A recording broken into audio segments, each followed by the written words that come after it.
It's the savvy side of 9 to 5. Listen. It's not a lie if you believe it. Laugh. We had a little fun, because it's a very long day, you know. And learn. Negotiation. This is what you do in business. This is The Focus Group with Tim Bennett. All right, let's go already. And John Nash. Pucker up, Buttercup. With a focus on career, the consumer culture, and marketing from an LGBT point of view. We're all business, except when we're not. Hello, everybody. Is that what I'm supposed to say? Hello, everybody. Hello, everyone. Everyone. Can I do everybody or everyone? You do everybody. Hello, everybody. It's Tim Bennett here with my good friend and co-host John Nash. We are the Focus Group. We're here every Wednesday live through the Facebook feed and also through the YouTube stream, which is also by the same name of Focus Group Radio. Why does this look so black? It's navy blue. Do I look black? Fine. Do I look fine? Yeah, we're both wearing our... John Nash, last week we were in royal blue. We didn't talk about it. We were both in royal blue. actually called it Hanukkah blue for me. Hanukkah blue. And then this week we're both in navy and we didn't talk about it. We're going to have to change things up so someone could say the guy in the red shirt or the guy in the striped shirt. You wear red better than me, so you get away with red. Is that the red? Yeah. And you could do stripes because you had that nice striped shirt from years ago, Banana. Yeah. Well, thanks for joining us, as always, and be sure to follow along with us all week through our social media, which is all branded Focus Group Radio. And, of course, you can download the shows at any time on the multiple platforms that we offer if you go to focusgroupradio.com. Of course, taking us out to you live in the booth are our boys, Garrett and John. And, wait, you should say everybody in the booth. Everybody in the booth. Yeah. And Allie's in there. And our girl, Allie. And I don't want to hear all the complaints about boy and girl. Everybody in the booth. Everybody in the booth. Allie and Garrett. You bring up something funny because when I was coming down today, the train was slightly delayed. Well, not slightly, quite delayed. And hello, everyone. Hello, everyone. Hello, everyone. You know, it's almost as if they took the old stuff, pulled out, ladies and gentlemen or whatever. Yeah. Do you have a problem with ladies and gentlemen? No, but you're not allowed to do it. So I met someone the other day, said he was binary. I think of binary as on and off, but what does that mean? What did he? Doesn't he sometimes will identify as one or the other? I guess. He had no confirmation on that one. Well, the state of Washington, and then California is doing it later this year, I think. But did you see the state of Washington now is allowing on the birth certificates you could do male, female, or just an X as non-gender or something. Now, I can understand if there's a situation where that might be necessary, but I don't know. I'm old-fashioned that way. Oh, yeah. No, and I agree with you. And that if I had a little boy, it's a little boy. In fact, I think I was reading. A little boy wants to be a little girl later on. Well, that's a whole different thing. It's a whole different topic of conversation. But I don't think when you shoot right out of the womb, you decide, well, I'm just going to put an X.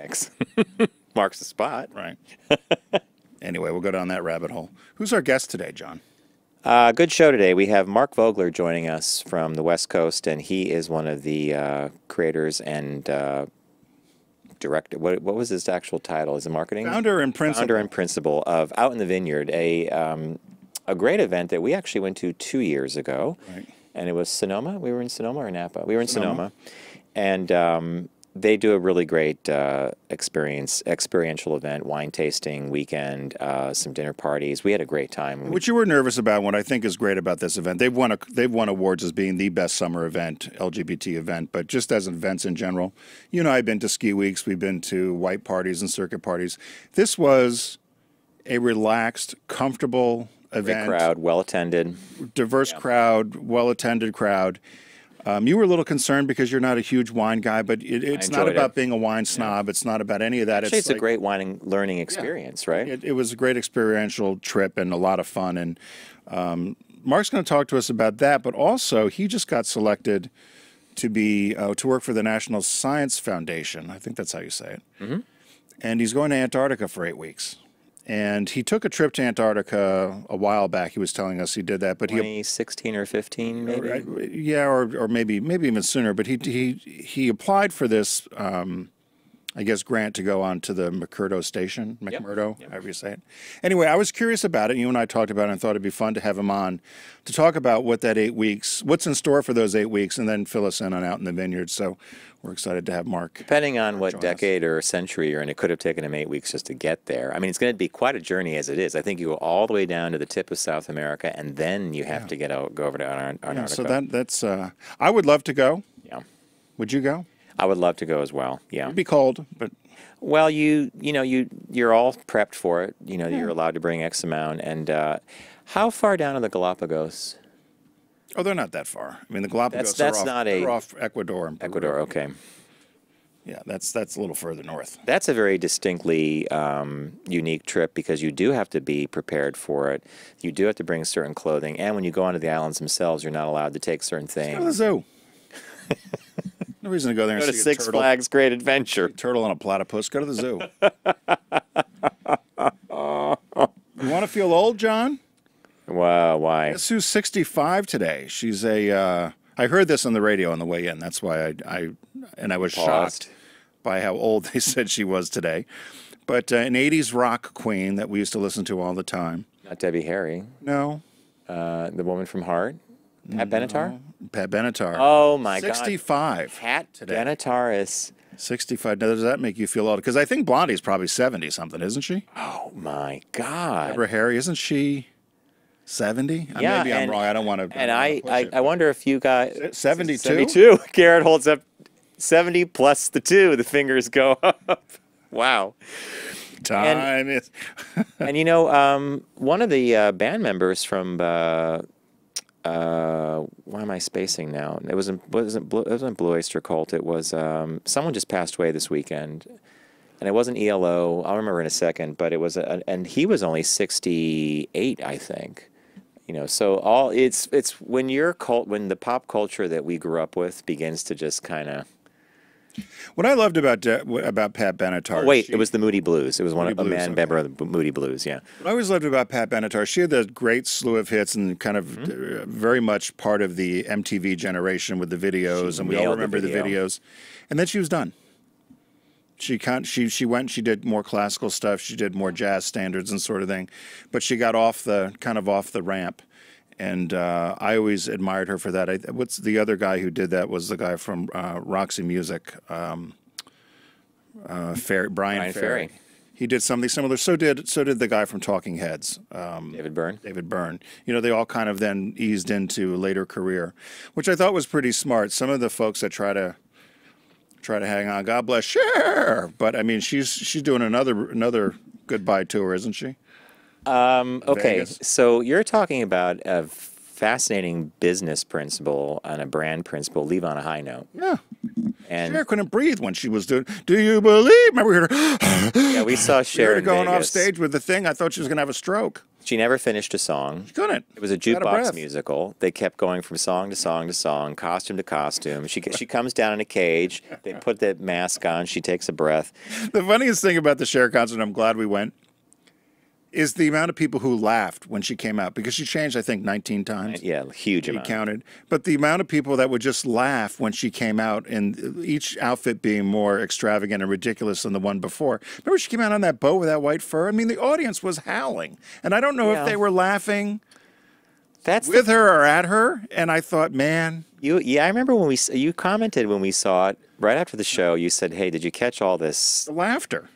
Yeah, contrast if you're talking about performers who are like cats that have 9 lives, right?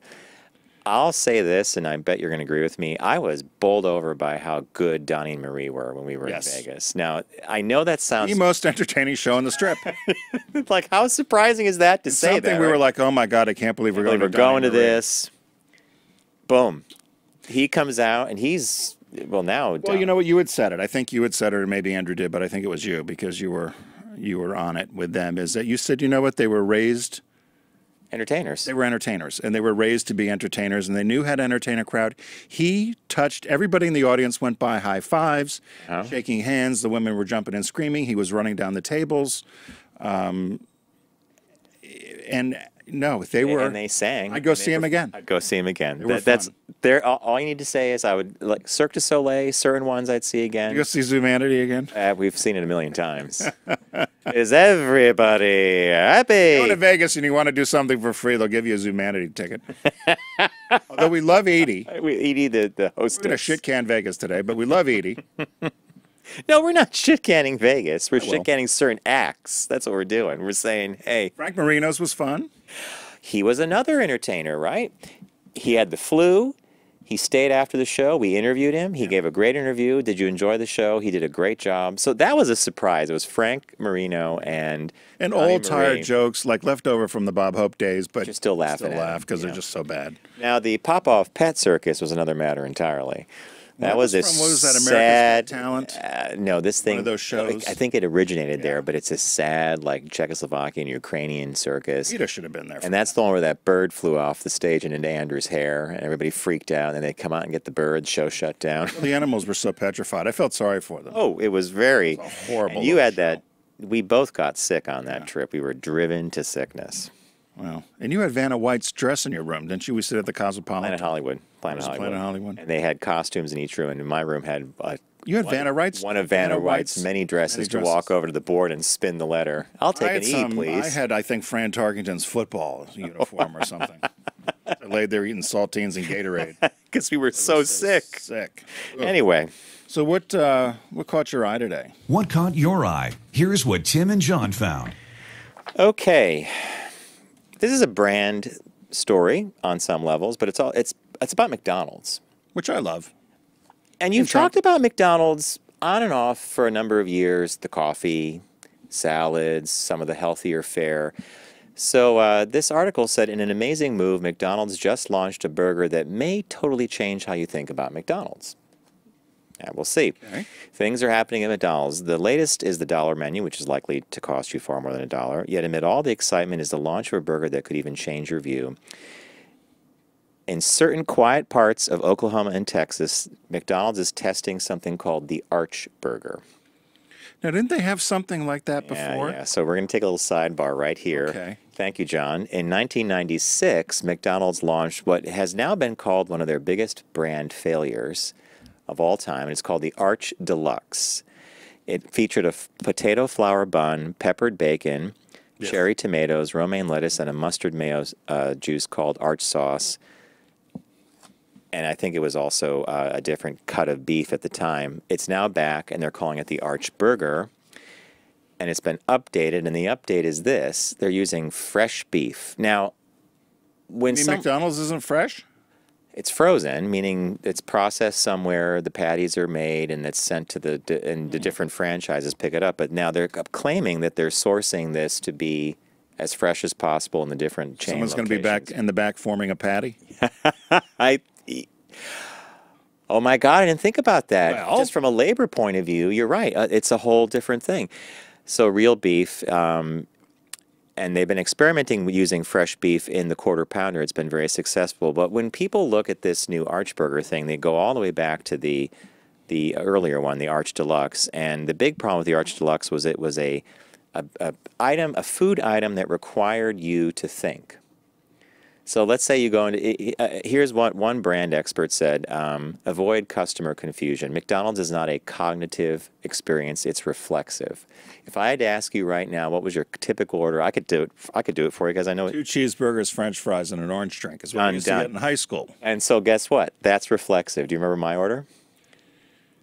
I don't. 2 burgers, large fry, small soda.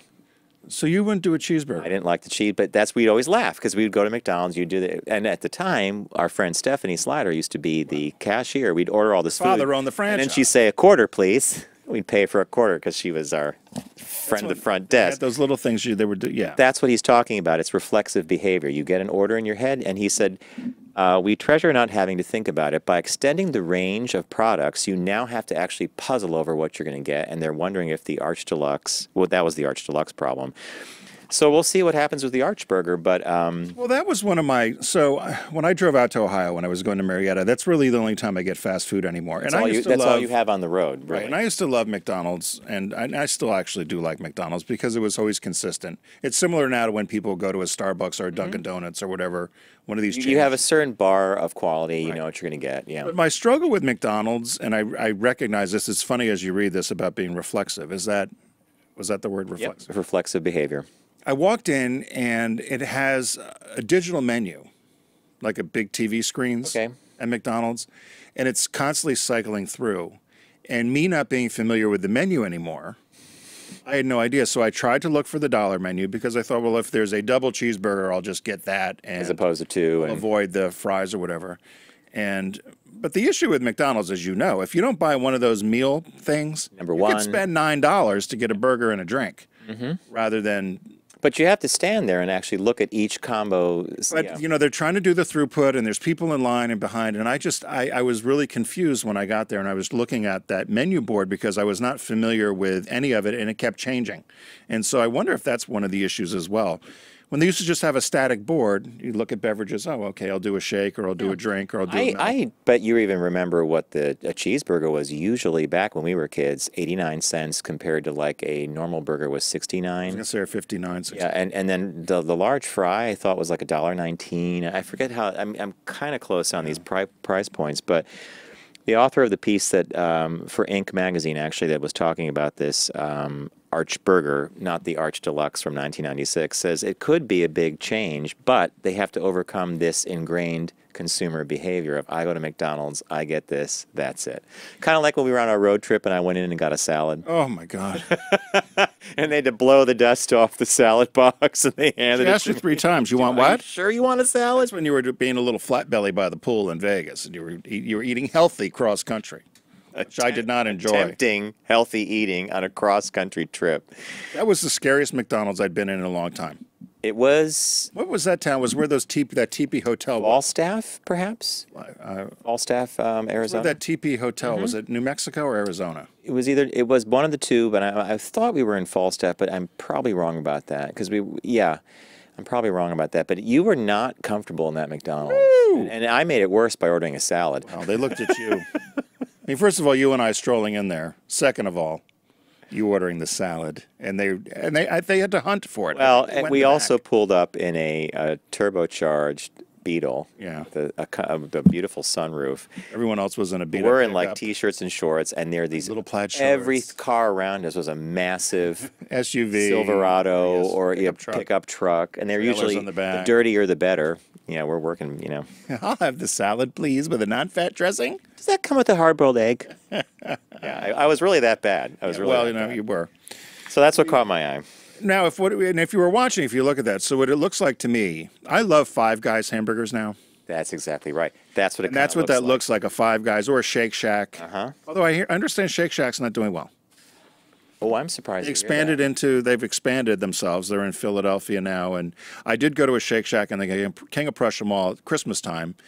I tried to do some shopping, and Richard and I stopped in there, and it was the worst experience I've ever had at a restaurant in a long time. It was horrible. The service was horrible. The stuff was dirty. The trays were dirty. The people were surly. All right, so I'm going to say I agree with you on some levels because there's a Shake Shack near the Port Authority, and it is throughput. Yeah. I met friends there for a quick bite before going to see a Broadway show. It was a big mistake. The staff was okay, but it was every tourist was attracted to it.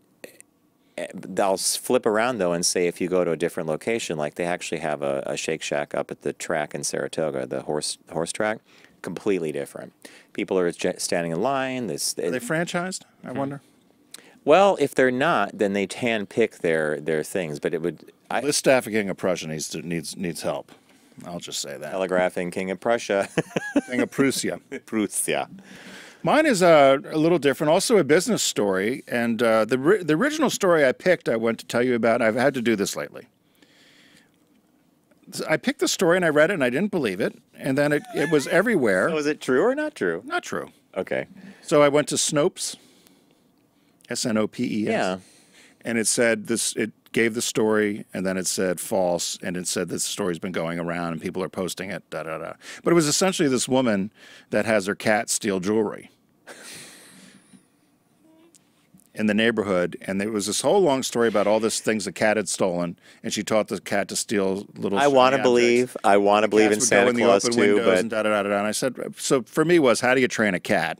How do you tell the cat to get the Then they said sapphire the cat only? had stolen Right? over 5,000 pieces of jewelry, and I thought that's one busy So cat. somebody really took the term cat burglar to new levels, for right? it. And you fell for I it. did not report. But this one I thought was a joke too. It's not. The headline is, pee on this Ikea ad to find out if you're pregnant. I saw. You get a discount. So What is going on here? So this was just released yesterday. This is part of the Where Life Happens campaign from Ikea. So if you're familiar with Ikea, it's a Swedish brand of furniture, kind of the H&M of furniture, I guess. Yeah.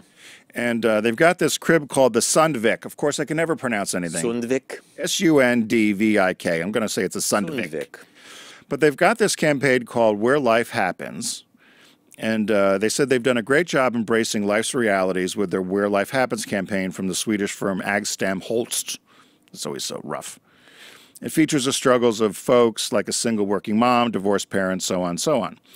So they said they took a new turn with this print ad that was just released with a bit of whimsy, and they used the idea by helping consumers find out if they were moving on to the next big stage in life by informing them if they were pregnant.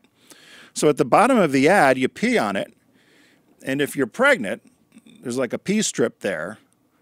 Which must be like the same kind of right. So for like a pregnancy chemical test. reaction in the test. Yeah. So if you're pregnant, what it does is it dissolves and puts a new price on the crib. So you get a discount off the crib if you're pregnant. You pee and it takes the thing away. And then you have to bring that piece of paper to get your discount? I mean, because how else are you going to get the exactly what I said. It encourages viewers to simply pee on the small marked strip at the bottom of the ad. If they're expecting, the price shown on the ad will drop, reflecting the price offered to those for the retailer's IKEA Family Club. So I'm thinking, well, find a pregnant woman and pee over a stack of these catalogs. You eventually, right, everybody will get a deal.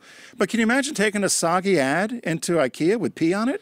Just look at it. If you're watching online, it's an ad. You pull it out of the catalog or the magazine, you pee on it.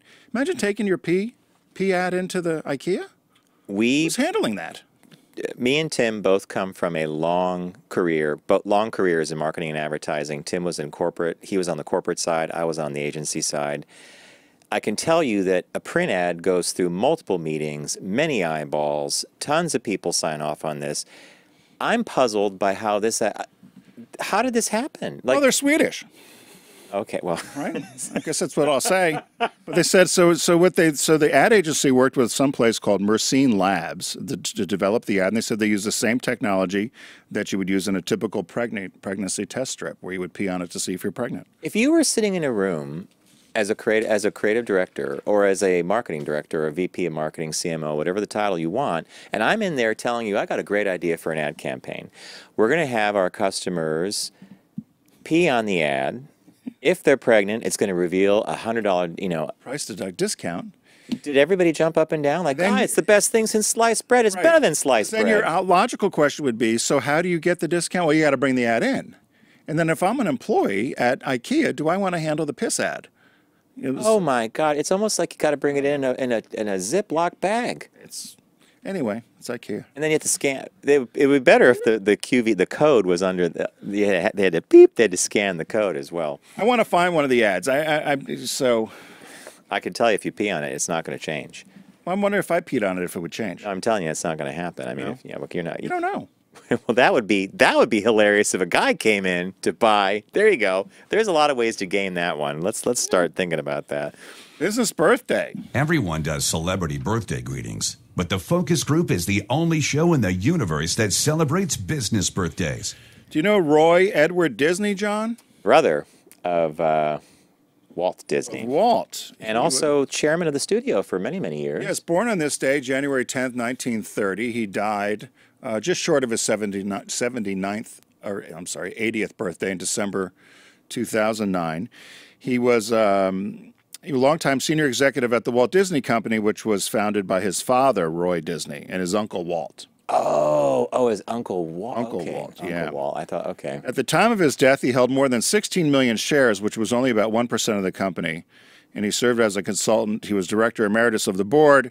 He's best known for for reorganizing Disney twice. The first go-round in '84 and the second go-round in '05 when he got rid of Michael Eisner. And brought in Bob Iger. That was a very smart move, by the way. He says his estimated worth when he died, or right before he died, was $1.2 billion. That's what 1% of the Magic Kingdom gets you. That's not bad. So you see that KCSG? So yes. I deleted it at first, and then I kept looking, but he used it on everything. What does it mean?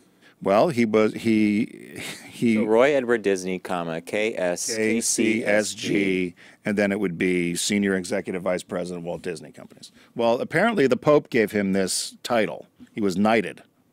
It's the Order of St. Gregory the Great. He had one of 5 knighthoods, which was given to him by the Holy See, and he used it all the time. He was a devout. It said the honor is bestowed upon Roman Catholic men and women, sometimes non-Catholics, it said as well, in recognition of their service to the Holy See, to the Roman Catholic Church, and through their labors. So the S and the G would correspond to St. Gregory. Yeah, I don't know. What the K and the C? I guess it's knight. Knight of the... It says the Order of St. Gregory the Great of the 5 orders of knighthood for the Holy See. Interesting. Pontifical, blah, blah, blah. That's news to me, and I know a lot about the Disneys, so that's actually... So it goes on, and as you said, he got rid of Eisner, and what I was surprised about, I did not know this, it said one of Roy Disney's stated reasons for engineering the second Save Disney initiative when he wanted to get rid of Eisner was the work with longtime production partner Pixar. I guess Eisner didn't get along. Steve Jobs and Michael Eisner. I should put it this way. Steve Jobs hated Michael Eisner. And they said that, and Roy agreed with Steve Jobs. And I didn't realize this, that Steve Jobs then became, when they bought Pixar, became the largest shareholder of Disney. I didn't know that. Did you know that? I did know that, yeah. And it was Bob Iger, the replacement for Michael Eisner, who engineered the Pixar deal, which literally reinvigorated the entire animation slate. $7.4 billion. Yep.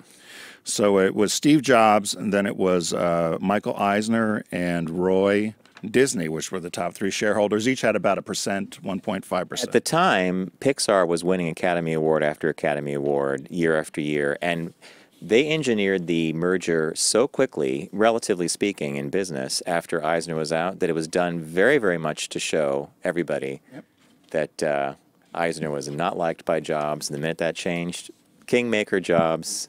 Hey, no, you're exactly right. And it goes on and on about the story of him trying to get rid of him and how they did it. So I thought it was interesting. So, hey, everybody knows that our partner here is Deep Discount, or one of our partners here is Deep Discount. Be sure to go to focusgroupradio.com and click on the Deep Discount logo and start shopping away. This week, we've got something a little different at their after Christmas sale. John was poking around. What did you find? I'm going to call it a catch your eye for Deep Discount.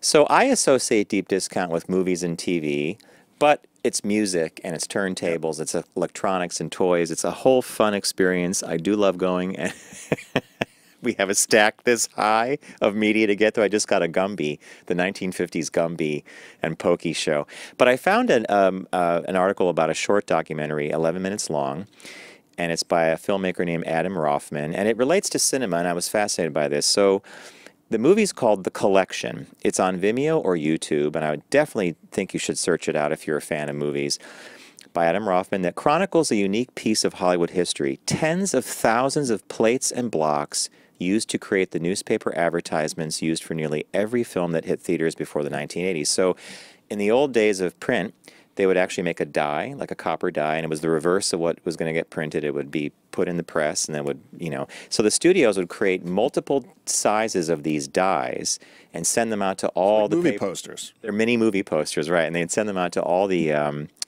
newspapers nationwide. The documentary explains that 2 friends, D.J. Ginsburg and Marilyn Wagner, discovered and purchased the collection from an antique store in Nebraska in 1999. It contains nearly 60,000 blocks and plates used to print advertisements for newspapers through the 80s.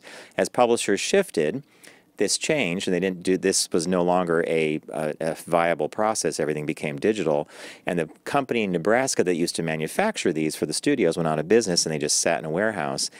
In 1984, an antique store purchased the company's entire inventory. The collection sat in storage for 15 years before these 2 individuals, Ginsburg and Wagner, purchased it. And when they had it appraised recently in 2015, they found it was worth between $8 and $12 million. What do you think they bought it for? They didn't, that doesn't say in any of the literature that I've read. Another thing you didn't find for us. And here they're actually sampling the. John, Another thing you didn't find for us. Old printing dies, right?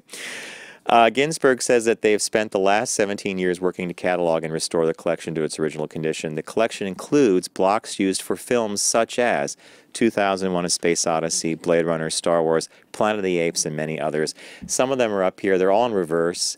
Sometimes if you flip the picture, it will show you what it is. I think some later ones, there was North by Northwest with Cary Grant. And the cool thing is you could load these up on a printing press and print the little ad for the movie again. But I urge you to check it out. It'd be great because a lot of people do collect those movie posters and stuff. Yeah, right? but these are miniature little quarter-page ads, half-page ads. So if you're a big fan of movies, by all means, you should be visiting Deep Discount. You get there through the Focus Group site, focusgroupradio.com. Click on their logo. It's a shark, and I always go, "Arr!" The pirate. There's one of them. They flipped. So we're on YouTube and Facebook, we're watching a video now, and there's some pictures, and the photographer flipped it so it reads the right way instead of the printer's way. But Dr. Strangelove and Gene Hackman in the conversation. Wow. These are all. This goes back to the 50s and 40s. So if you're a movie lover, by all means, visit Deep Discount and check out this cool documentary that we want to turn you on to called The Collection. It's only 11 minutes long, and I think you'll get a real kick out of it. And, of course, there's a new release. The release this week is It on Blu-ray. And I know I would scream like a little girl. This is from I want to watch this, but this is a blockbuster good movie take on the Stephen King classic.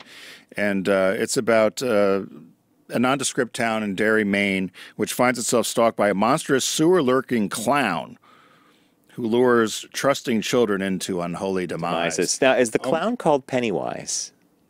I don't think so. Guys, do you know It? Yeah, I think it is. Yeah, so the clown is Pennywise, and he is creepy looking. I scream at the trailer. And Richard likes horror films and that sort of thing. I know I'll try to watch it, and I know Brian and everybody will have us over, and Rich, and I'm always with my... the clown lives... Oh, it's horrible. He lives in the sewer. And in my neighborhood, some little kid did that this Halloween and scared the hell out of me. He was in the sewer, sitting on a chair with a little clown mask on. The dogs were going crazy. I was nuts. That's funny. That's very funny. Yeah, a little brat, 11-year-old, was hiding in the grate. So that's available on Blu-ray, right? Yeah. All right. So, again, Deep Discount.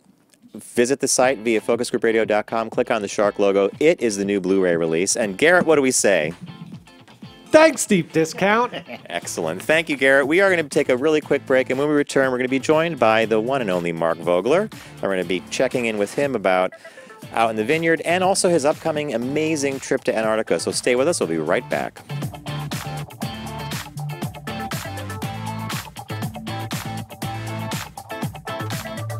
Brought to you by Volkswagen. Visit VW.com to learn more.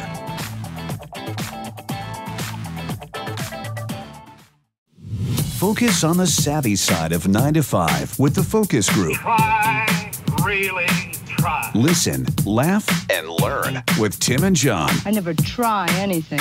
I just do it. I was thinking her with her chest. Hey, welcome back to the Focus Group. Tim Bennett here, as always, with my good friend and co-host John Nash. Be sure to follow along with us every week at focusgroupradio.com to learn all about us. If you're watching us live today, thank you. And we're here every Wednesday at 1 p.m. East through Facebook Live and through YouTube, our stream on YouTube. As John promised, we have joining us via the magic of Skype, I guess. Skip A. We've got Mark Vogler joining us, and you might remember Mark's been on the show before. He was the one of the principals and co-founders of Out in the Vineyard, which is, we believe, one of the best LGBT events. It's a 3-day Gay Wine Weekend event out in Sonoma. They also have a cruise they're doing this year, a European cruise. But interestingly, Mark, at the end of the month or in a couple of days, is heading off to Antarctica to work with the National Science Foundation. And we wanted to talk to Mark a little bit about what all that entails and how he ended up doing that, and then learn more about Out in the Vineyard and what's going on there. So welcome to the show, Mark. Hi, guys. How are you? There you are. Well, you're nice and warm, but you're not going to be pretty soon. I've got gear for that. Wow. So, hey, so tell us a little bit about, we'll talk about Out in the Vineyard and some of that stuff, but when are you leaving, and can you fill us in a little bit about what you'll be doing in Antarctica? I can. Actually, I leave a week from Monday, so it's sort of a quick turnaround. I was just in Europe and literally flying back, and I've been working on this for about 5 years. Wow. To try and get a position to work in Antarctica during their summer season. You know, Out in the Vineyard is really a summer season for us, which is their winter. So it's a perfect fit, actually, for me and my passion with, I sort of fell for the ice in 2011 and have been trying to get back there. And so I got the call, and it's a quick turnaround. I have to get everything ready and leave on Monday and fly to New Zealand. And like the Anthony Bourdain show, when Anthony Bourdain did that, I literally will get the gear assigned to me get on the C-130 airplane, and fly in a jump seat over to McMurdo, the U.S. research base off the Ross Sea. So, Mark, I think this is an amazing trip you're going to be doing, and it's 2 solid months of being in Antarctica, and that doesn't count for the days going back and forth, because that's going to be at least a 24-hour trip, I imagine, getting there. And while you're at the U.S. research base, are you going to be given specific tasks to do? I am actually. This is starting out. It's actually in support of the scientist from a lodging perspective. And so from a hospitality perspective, and that's why it ended up being a fit to try and get a position. So, Out in the Vineyard is a hospitality-driven company. Here, we bring people to Sonoma, we do wine events, we work with hotels, and we make sure they have a great experience here. So this is actually working with a vendor for the National Science Foundation on the lodging side. So I will be helping to support the scientists. And, honestly, after I was there the first time, I don't care if I'm scrubbing toilets. Antarctica is a really amazing place. And interestingly enough, when I was talking to some of the people, they do have PhDs actually doing this kind of work. I mean, it's sort of like pledging a fraternity on some level, in that they need to see if psychologically you can make it through the weather and the isolation down there for an extended period of time, and then they open up a whole bunch of other positions for you. So really, your first time out is really starting at the bottom, and even PhD candidates and PhD scientists sort of start here, and so I'm very excited to have this opportunity. So I'm pretty naive about Antarctica, as I think a lot of people are. So we have the United States has is it a base? It's a research base. We actually have several of them. There's 3 of them, I believe. There's one on the peninsula closest to Argentina called Palmer Station. And then of course we work with some other countries for the Scott Amundsen base, which is at the South Pole. But the premier research base is really at the Ross Sea, which last year became a very large reserve, or year before under Obama. It's the largest marine reserve in the world now. And the largest research base started there in the 50s. And it's world class. Everybody from all over the world, scientists come to work at McMurdo. In the summertime, there's about 1,000 people. Their summer, our winter. And during winter to overwinter, there's about 125 people. And so that's not on the table at the moment, but I would certainly love to have that classic Antarctic experience of overwintering in these severe conditions, but that's not on the table at the moment. So is it a U.S. territory, or because I know isn't Canada there, and Norway's there, and Russia's there? I mean, isn't there some? There are numerous countries that work there. There are sort of regions that people or countries have carved out, but by the Antarctic Treaty, it is an open territory for everyone with no military or sort of exploitative mineral research allowed, right? So there's no drilling, there's no nuclear power. When McMurdo first started, there was a small nuclear power station there, and that quickly got removed. And so there is no nuclear power in Antarctica. The countries are being really great about trying to use this place as a research place for all. And there's some pretty tough restrictions. And even tour operators have a voluntary treaty that they work on called IATA, which is the International Antarctica Tour Operator Organization Treaty, that limits the kinds of landings they can do, the amount of people they can take there, how far or close they can get with the wildlife species, penguins and whales and leopard seals and stuff like that. Now, Mark, Antarctica is actually a continent. Unlike the North Pole, there is actually a land mass under all the ice and snow, correct? That's correct. It is the opposite, literally the polar opposite of the Arctic. Whereas the Arctic is a large ocean surrounded by land, Antarctica is literally a large landmass surrounded by its own ocean. And most people don't know that. There is an ocean, it's called the Southern Ocean, and it literally circles the continent south of the Pacific, Atlantic, and Indian Oceans. And that's why you have these giant waves and storms around the Horn, around Cape Horn in South America, because you have 3 oceans converging there and the 2 land masses come close. It's like putting water through a hose.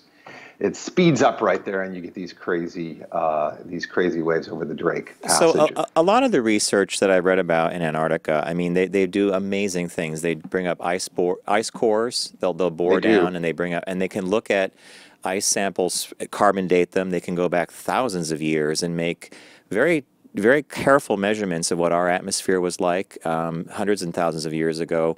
Bacteria that might have gotten caught or brought over to Antarctica with rain clouds, etc. What would your hope be? So this first round, you know, I think you're excited. It's going to be an amazing experience. I bet those 8 weeks are going to go by like in a blink of an eye.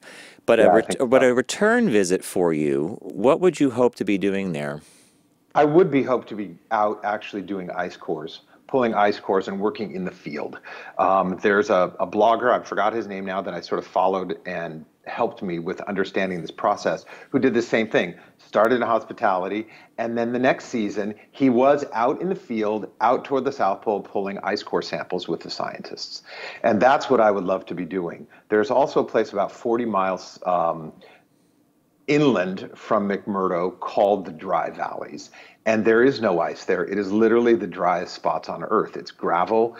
There's nothing there but basically gravel and mummified seals that have worked their way up there. And there's a lot of expeditions out there. People are looking for microbes and meteor fragments. It would be really incredible to go spend some time out there. I went last year and ended up being there for just a few hours, and it's a stunning place, but weather moved in. It forced the helicopters to get out of there really fast, so I had about an hour there, and it's not enough for sure. You're obviously, obviously, if you're watching, we're talking to Mark Vogler from Out in the Vineyard, but we're talking about his impending trip to Antarctica. From a physical requirement, what was the? You don't just say, "Oh, I want to go." I want to go. So what was? No, I was getting a little nervous. You know, I'm not getting any younger. But so, what was the process for you to get accepted to this program? You know, it is a pretty rigorous program. It's not so much like boot camp. I mean, I'm not being a Navy SEAL out in the beaches somewhere pulling telephone poles, unfortunately, with, you know, a bunch of really hot, you know, military guys. But there are physical requirements. There's rigorous medical and even some psychological and dental examinations that you have to go through. You have to do a stress test. You have to do, you know, you have to, they check your heart and your lungs. And literally I had to have a sonogram for my gallbladder. You know, I mean, they're doing really detailed analysis. Some people actually have to have dental work in that they don't let people go with their wisdom teeth. So because if you have something impacted and something happens, you can't get out. You can't get out. Mark, with the minute you said some of this, I thought to myself, you don't want to be in Antarctica with a major medical problem. You just don't. You don't. There's no open heart surgery. There's no surgery. I mean, there's a small hospital there and doctors, and in the summer you can get out. They have flights every week or so, but it's really weather dependent. And I've had a lot of questions over the years about the cold in Antarctica. And it's not so much that it's cold. It is. But it's really about how fast the weather changes. When I was there last year, and this was the dumbest thing I could have done. You know, I've been there several times before, and I started to get a little bit cocky, and I was at McMurdo. I'm going to do a little hike up a volcano vent because there's two volcanoes right there. That one is still active, Erebus and Terror, and they were named after the Franklin expedition. Yep. And those are the namesakes, and it's really amazing to stand there and see those two mountains, those two volcanoes, named after these mythical, although recently found ships in the Canadian Arctic. That were sunk. Yeah, the HMS Terror, there was a book called The Terror, and it was about the mythical, what happened when they got trapped in the ice. What a horrible way to go. Anyway, back to your foolhardy climb up a volcano. Right, foolhardy climb. So you go up this vent, and it actually got into the high 40s, maybe broke 50. It will do that there. And so I stripped everything because I'm sweating, and I dropped my gear, took the gloves off, and I'm in a T-shirt and jeans. And literally, by the time I got to the top, within 15, 20 minutes, the temperature went from 50 to minus 15. Oh! And there's called katabatic winds, which swoop off the continent like a giant air conditioner. And literally within a few minutes, I started getting hypothermic. My hands went numb. And I thought, I have got to get off this mountain right now. Wow. And that was foolish, and I should know better. And so I will not make that mistake this time down there. But, you know, I don't know how much time we have. I really wanted to talk about one of the things that you mentioned was about the LGBT connection, or how that will work. Yeah. what's going on there. Interestingly enough, I'd been, again, working on trying to get a position there for about 5 years after my first trip in 2011. And I did tons of training, tons of seamanship. I went to the Maritime Academy here and learned all about maritime safety and maritime firefighting, driving Zodiacs, all of that stuff, which most Antarctic companies, expedition companies, require for you to be able to work there. And but this has been harder to get a gig than when I worked in Hollywood right out of college. I mean, I think it's harder to get a position. Yeah, I'm not kidding. I'm not exaggerating. Really, it's been really, really hard because there's so few of the positions and it's so sought after. So what happened here? Interestingly, I really have to thank the Velvet Mafia for this, because I mean, it was just coincidental. A combination of social media and LGBT networking got me this opportunity.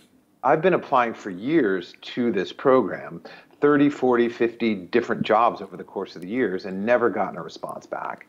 And when I was going last year, somebody in New Zealand saw a hashtag and reached out to a friend of theirs in San Francisco and said, do you know this guy, this gay man who's going to Antarctica? And he said no. So, but when I got to Argentina, I did a circumnavigation and got to Argentina, this guy pops up and said, hey, I hear you live near San Francisco and we're just at McMurdo. I said, yeah, and we talked, we sort of struck up a friendship. His name's Alejandro Rubio, and he worked there several years ago. And I talked about my concern a little bit. I'd love to, but you know, are they going to take a gay man there? What, you know, how would that work? How closeted do you have to be? He said, interestingly enough, I have a friend, Daniel Vedra, who's there right now helping facilitate the power plant at McMurdo. Why don't you meet him? And he connected me, and we became friends on Facebook. And next thing I know, I get an email from Human Resources that says, we hear you'd be a great candidate to come work with us. Wow. Wow, Mark, that's literally how that worked. You had literally just nailed the power of networking. Yeah. Right. Yeah. And I liked your and the Velvet Mafia too. And the Velvet Mafia. Velvet Mafia. Haven't you heard that term before? Oh yeah, yeah. I love the term, and it's a softer hit. When there's a hit that has to be made, it's soft. It's the Velvet Mafia. But Right? I think that's wonderful, and I know that when we were last Out in the Vineyard, I believe that you were wrapping up or just starting some of your training. It might have actually been the Zodiac training and some of your. It probably was. I think I was just wrapping up that. So because we were out in 2015. Yeah, 2015. Thank you. 2015, yeah. So you were just doing that, and I remember like, wow, this is amazing that you're doing it. So you're excited about this. And as a photographer, you know, getting out there and photographing.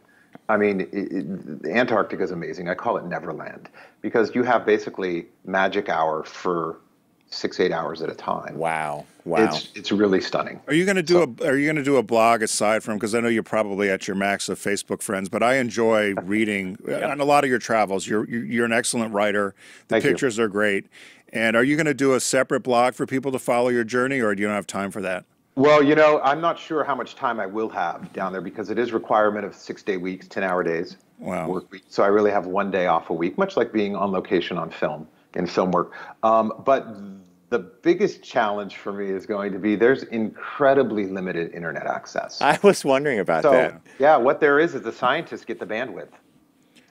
So I think I'm going to end up doing internet detox. Excuse me, I've got a blog to do.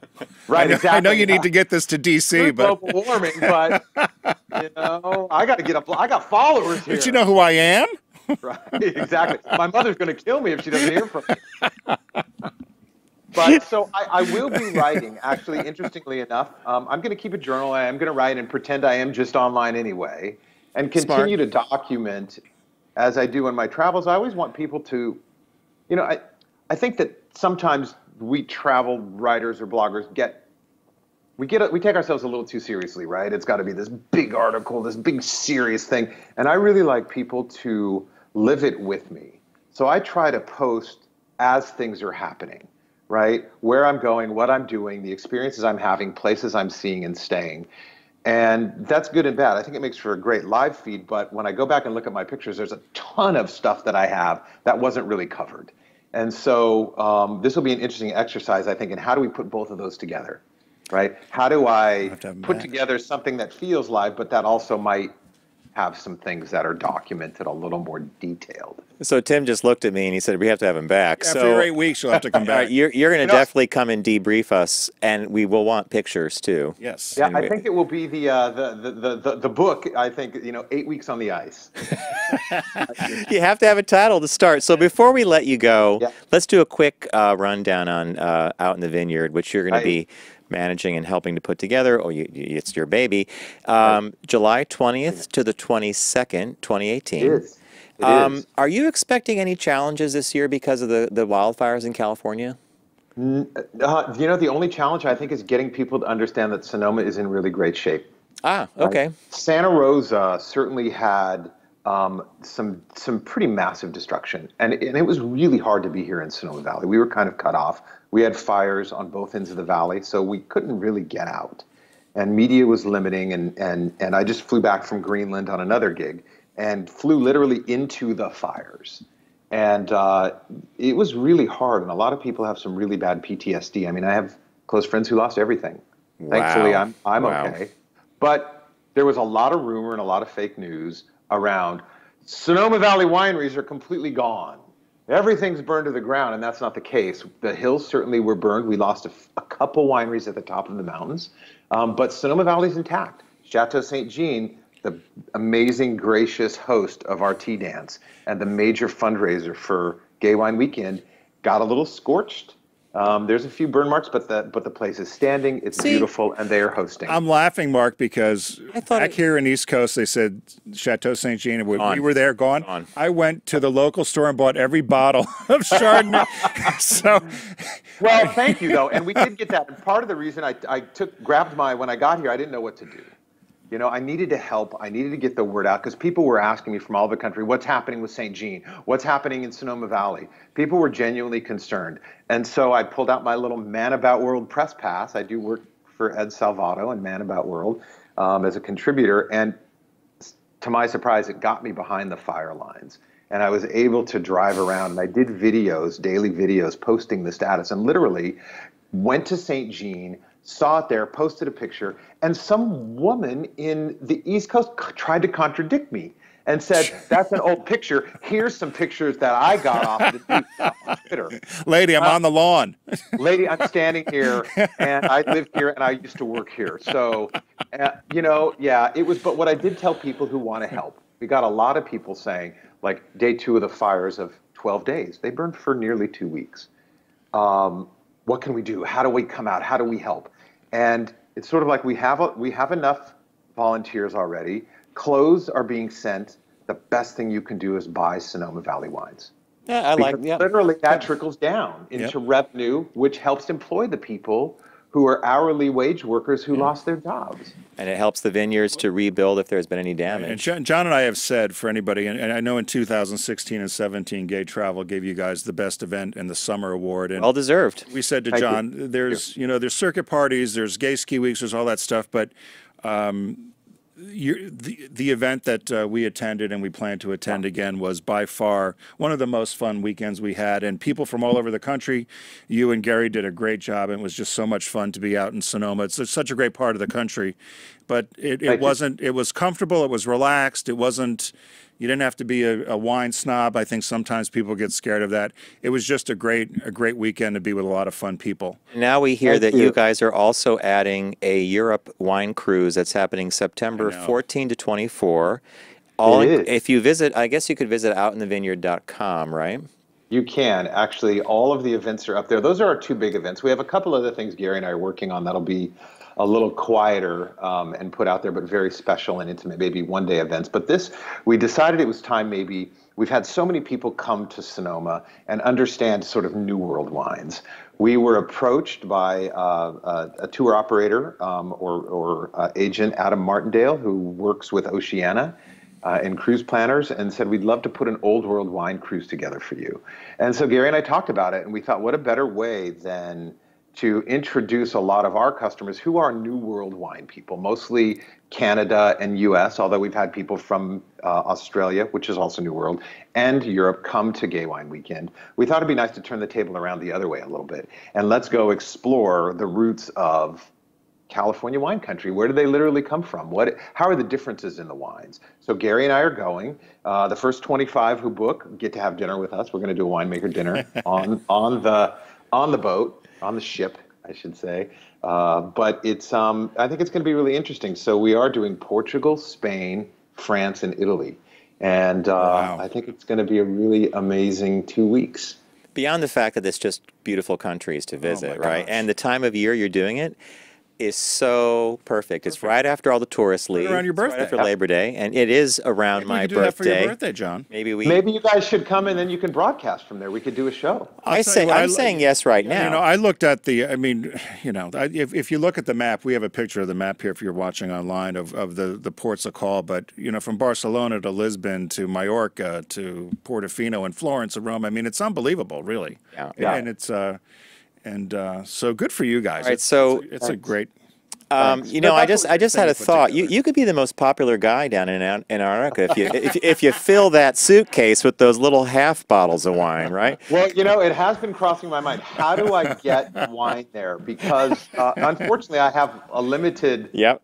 They're really limiting the amount of weight I can take. So I get like 75 pounds. That's it, including camera gear. Oh boy. And so yeah, so I'll probably just take a couple little Speedos and a rainbow flag and see where that gets me. Hey, Mark, I want to thank you for joining us today, and I want to wish you a bon voyage to Antarctica. We always bon voyage. The French in me is saying bon voyage. Have a very, very safe trip. Please plan on coming back when you return. We're going to continue to talk about Out in the Vineyard when you get back. I want to see some photos, and we're dying to hear about it. So safe journey. Thank you for joining us. Everybody, it's outinthevineyard.com if you want to learn more about the wine weekend in July in Sonoma or the European cruise in September. So, Mark, thanks again. Thanks, Mark. Thank you, John, Tim. It's great to see you guys. Take care. Happy New Year. We are going to take a super quick break, and when we come back, we have a super quick shop talk called Buzzwords That Make You Sound Like an Idiot. I use most of them. So we're going to be back in a minute. Yeah.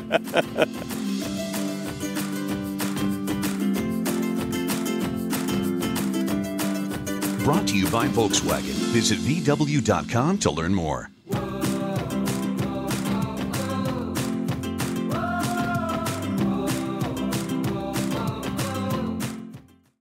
Now back to the focus group with Tim and John. Because he has a lot of chutzpah. An entertaining look at the world of business. Heads are spinning, heads are spinning. Listen, laugh, and learn. I am not gay. I never have been gay. That's advice. Something about me that wants to go to Antarctica, though. Oh, yes. And I want to do the Gay Certainly. Wine Weekend, but I also want to do Antarctica. And he's been there. Mark has been there a number of times. Big thanks to Mark Vogler again for joining us, and it's going to be an amazing trip for I him. think I'd have a problem And with my leg. 75 pounds of luggage only. You know, when he said that includes camera equipment, you could have a nice 35 millimeter with some lenses. That could be eight to 10 pounds right there. You know, Back in the day with all your jellies and jams you used to use, you'd be. when I had hair. Oh my God! Remember all the stuff you used to take? Remember the. Oh my gosh, that was probably 50 pounds alone of hair product you used to take. You'd slather it on, then you did a facial regime. We'd go out. It would take you 45 minutes to get your face done.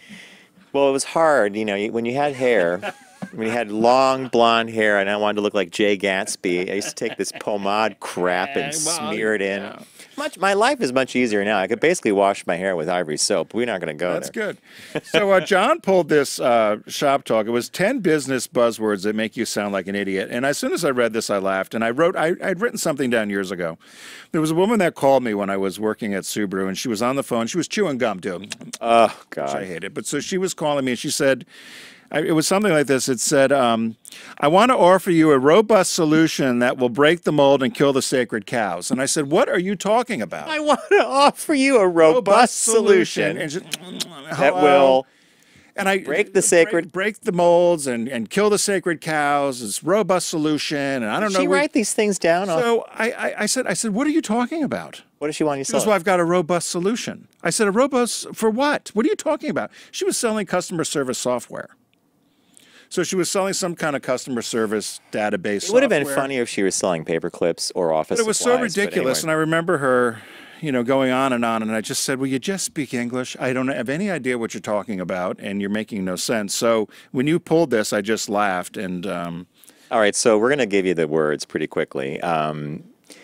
And the author of the piece says that you want to think about not using these because you want to avoid something called zombie-tastic corporate speak, where everybody's saying the same things you are for all different things. I have a little note I'm going to read in a second about this, but okay, so number one is paradigm or paradigm shift.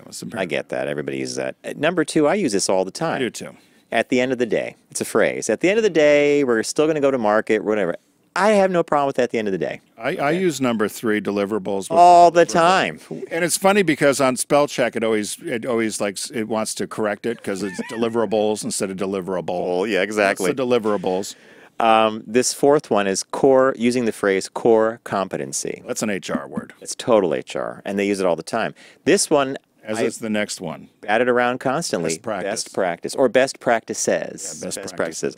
What's six? We've done this a million times in research. Let's take a deep dive. Let's drill down. Instead of the 10,000-foot view, it's a 30,000-foot view. I'm going to give you a 30,000-foot view.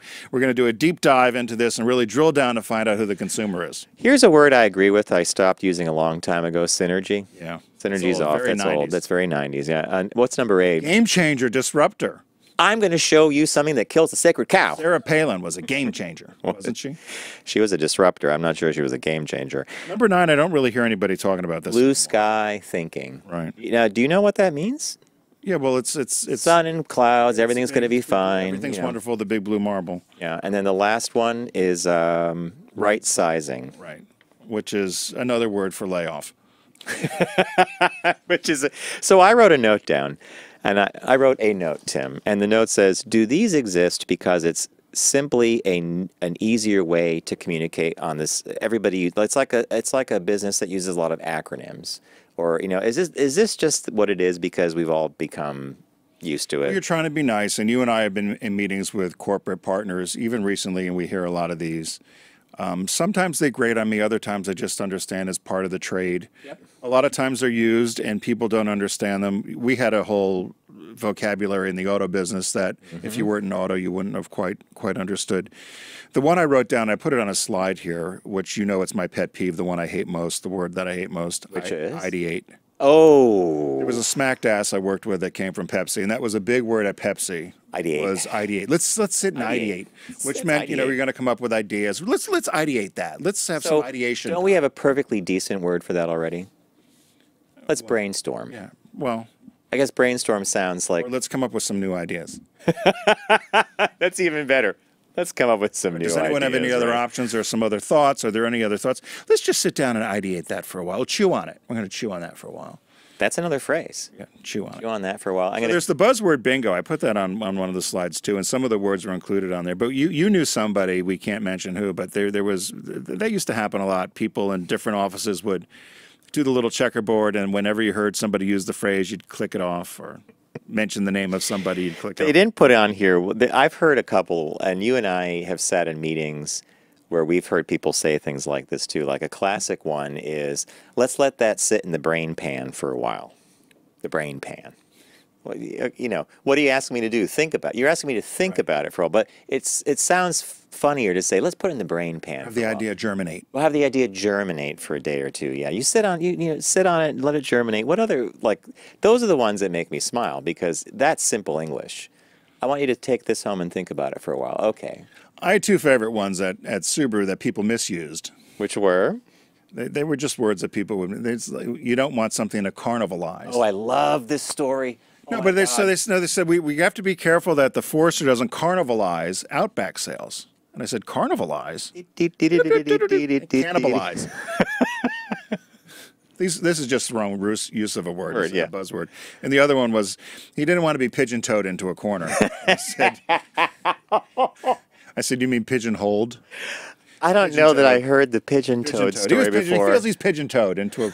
I said, you mean pigeon-holed in his career, not pigeon-toed? Pigeon-toed into a corner. That's like I had a woman call me about sponsorship. She said, I want to talk to you about table tennis. I said, we don't do ping pong.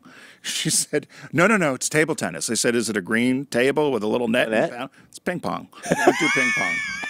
She was trying to rebrand it table tennis and thought she was going to get money for. Did she actually think that was going to sell? She was very put off. She was very put off by the whole thing. I'm here to talk to you. I'm from the Table Tennis Association.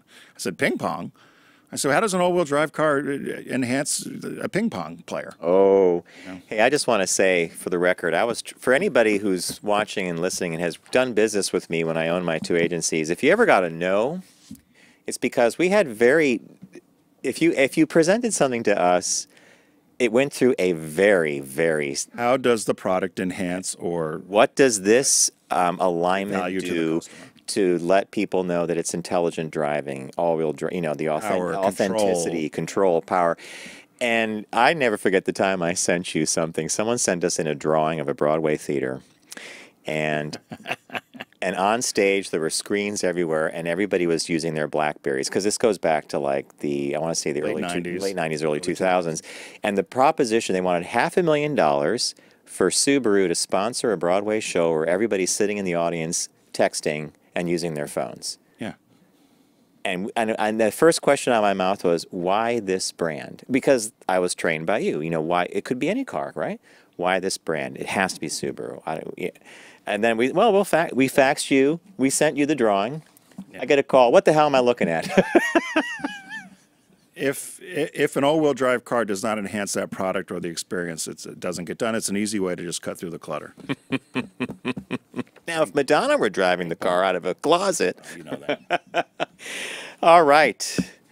We're going to wrap it up here for the day, folks. Again, focusgroupradio.com is our website. Everything you need to know about us is there. All the platforms we're on. A big thank you to Mark Vogler for joining us today from Out in the Vineyard, and soon to be a newly minted member of the Arctic Exhibition?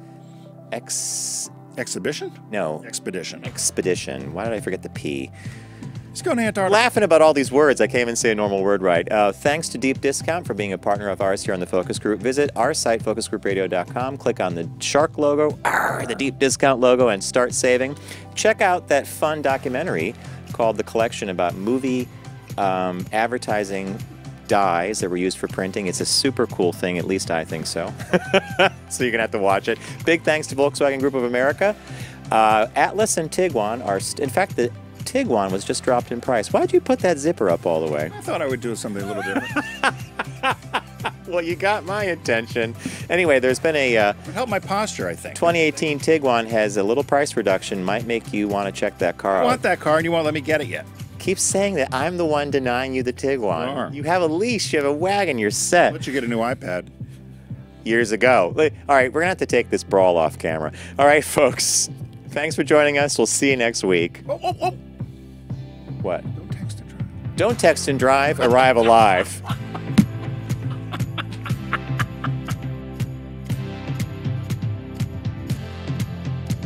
It's the Focus Group with Tim Bennett and John Nash. Formerly on Sirius XM Satellite Radio and now accessible on all platforms. Subscribe, like, and rate us on your platform of choice.